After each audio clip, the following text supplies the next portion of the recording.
Kanalımdan ve mutfağımdan herkese tekrardan merhabalar.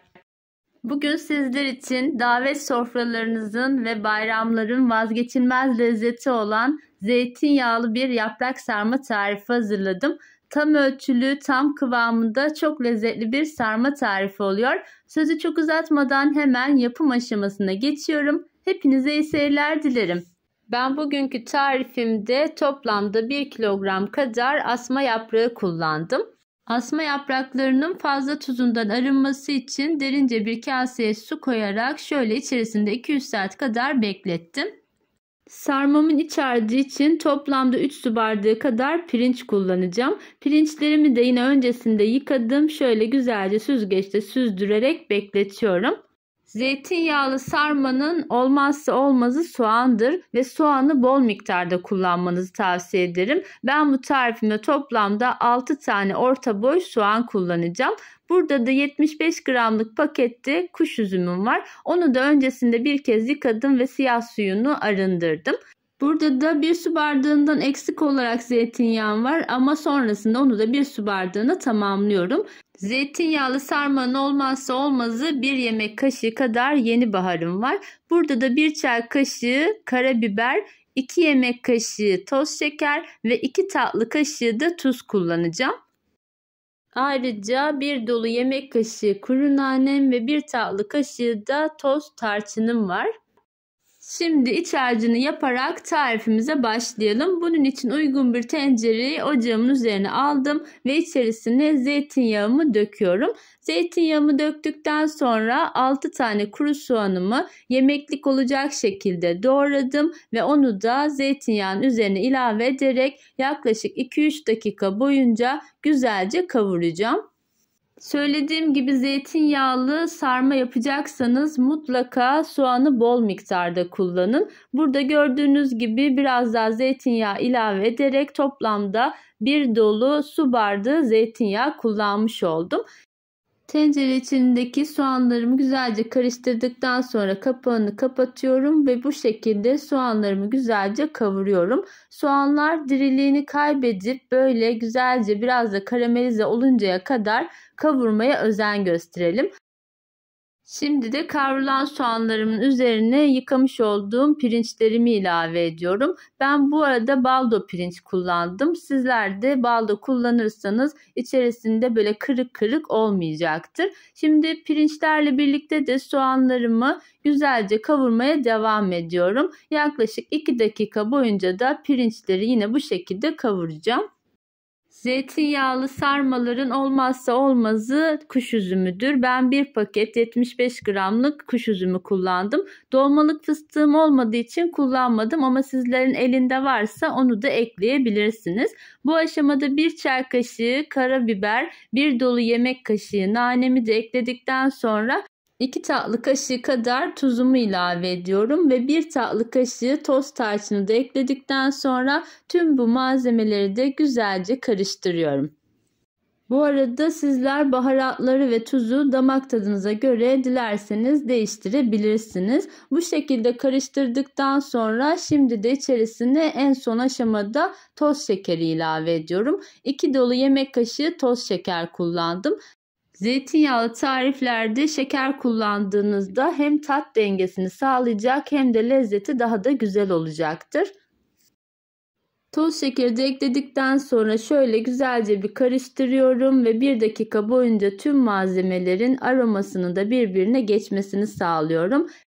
Sarma iç harcımı güzelce kavurdum ve bu aşamada 3 su bardağı da sıcak suyu ilave ediyorum. Tarifte 3 su bardağı pirinç kullanmıştık. Yine aynı ölçüde 3 su bardağı da sıcak su kullanıyoruz. Çünkü bu böyle tam olarak pişmeyecek. Pirinçlerimiz yarı pişmiş kıvamda olacak. Yani aynı bir iç pilav mantığında yapıyoruz. Şöyle bir karıştırıyorum. Kenarlarını da toparladıktan sonra ocağımın altını da kısık ayara getiriyorum.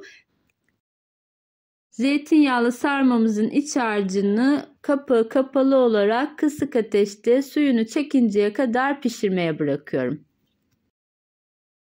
Evet, sarmamızın iç harcı suyunu çekti. Şöyle bir karıştırıyorum ve sonrasında En son aşamada 1 dolu yemek kaşığı yeni baharını ilave ediyorum. Yeni bahar mutlaka kullanmanızı tavsiye ederim. Zeytinyağlı yaprak sarma içinin olmazsa olmazı yeni bahardır. Ama bu aşamada böyle güzelce karıştırın ki her yerine eşit olarak yayılmış olsun. İçinde böyle tortu olarak kalırsa ağzınızda acımsı bir tat bırakabilir. Bu yüzden bu aşamada yeni baharı güzelce karıştırarak iç harcına yedirelim. Evet, artık zeytinyağlı sarmamın iç harcı hazır. Bu şekilde tencerede bırakmıyorum. Bir borcam içerisine boşaltarak kenarda soğumaya bırakıyorum. Zeytinyağlı sarmamızın iç harcı soğuduktan sonra artık sarma işlemine geçebiliriz. Ben asma yapraklarımı sarmadan önce bu şekilde açarak şöyle sap kısımlarını da keserek bir tepsi içerisine diziyorum. Bu şekilde alıp sarması daha pratik oluyor. Asma yaprağını sararken bu şekilde damarlı kısmı üste gelecek şekilde servis tabağına alalım. Sonrasında hazırlamış olduğumuz iç harcımızdan 1 tatlı kaşığı kadar alarak elimizle böyle uzunlamasına düzeltelim. Şöyle uç kısımlarını üste doğru katlayıp yan kısımdaki fazlalıklarını da yine ortaya doğru katladıktan sonra ne çok sıkı ne de çok gevşek olacak şekilde saralım. Sarmayı çok sıkı sararsanız içi pişmez. Çok gevşek sararsanız da pişme esnasında dağılabilir. Şöyle bir tane daha yaparak size yakından göstermek istiyorum. Bu arada asma yaprağının boyutuna göre iç harcınızı da azaltıp çoğaltabilirsiniz. Ama fazla miktarda koymayın ki pişerken de patlamasın. Yine bu şekilde uç kısımlarını içe katlayıp kenarlarını da yanlardan katladıktan sonra asma yapraklarımı sarmaya devam ediyorum. Lezzetli bir zeytinyağlı yaprak sarması için yaprak seçimi de çok önemli. Güvendiğiniz bir satıcıdan yapraklarınızı temin edin. Böyle açık renkli olan yaprakları kullanmanızı tavsiye ederim. Aynı zamanda damarları sert ve fazla belirgin olan yaprakları almayın. Aldığınız asma yaprakları sert ise pişse bile yeterince yumuşak olmayacaktır. Asma yaprakları çok yumuşaksa da bu sefer sararken bile dağılacaktır. Bu yüzden bu konulara dikkat ederek yapraklarınızı almanızı tavsiye ediyorum.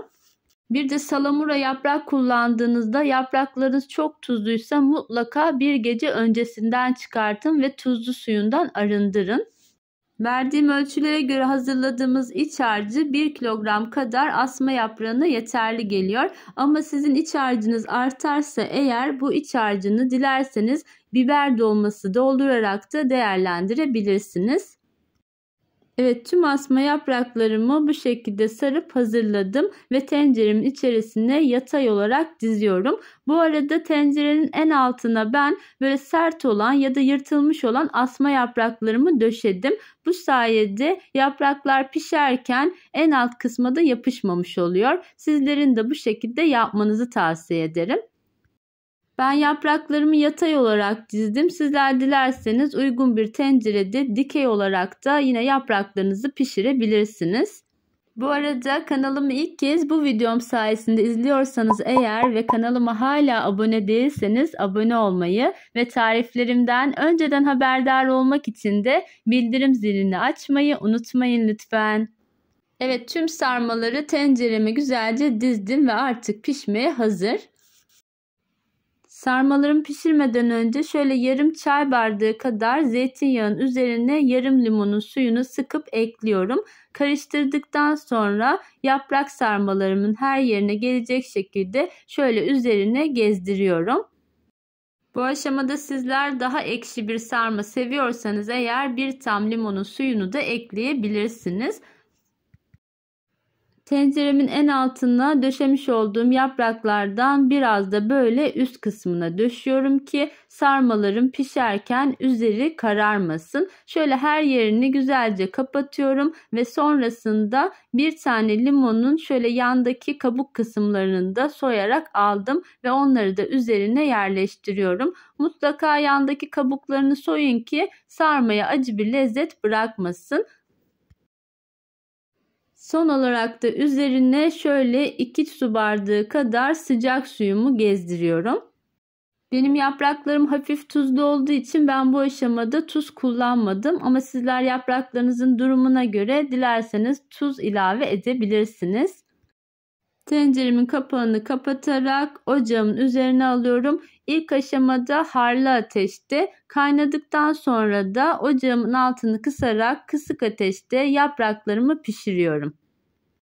Pişerken tencerenin üst kısmına bir servis tabağı ya da varsa elinizde dolma taşı koyabilirsiniz. Benim yapraklarım yaklaşık 45 dakikada kısık ateşte çok güzel piştiler. Şöyle üzerindeki yaprakları da alarak şöyle size de yakından son halini göstermek istiyorum. Suyunu çok güzel çekti. Gördüğünüz gibi hiçbir patlama ya da hiçbir dağılma olmadı. Zeytinyağlı yaprak sarmamı tencere içerisinde soğuduktan sonra ben bir borcam içerisine alıyorum ve buzdolabında güzelce soğuttuktan sonra servis ediyorum. Ve buzdolabında soğutmuş olduğum yapraklarımın şöyle son halini de sizlere yakından göstermek istiyorum. Lezzetli iç harcıyla tam kıvamında, tam ölçülü, aynı zamanda da çok lezzetli bir zeytinyağlı sarma tarifini bugün sizlere sunmak istedim. Umarım bu tarifim sizlerin de hoşunuza gitmiştir. Tarifimi beğendiyseniz eğer beğeni yapmayı ve kanalıma hala abone değilseniz abone olmayı unutmayın lütfen. Evet, bir tarifimin daha sonuna geldim. Beni buraya kadar izlediğiniz için hepinize teşekkür ediyorum. Tarifim hakkında varsa sorularınız yorumlar kısmına bekliyorum. Kanalıma destek olmak için videomu beğenmeyi unutmayın lütfen. Başka güzel tariflerde yeniden görüşmek üzere. Hoşça kalın, sağlıcakla kalın.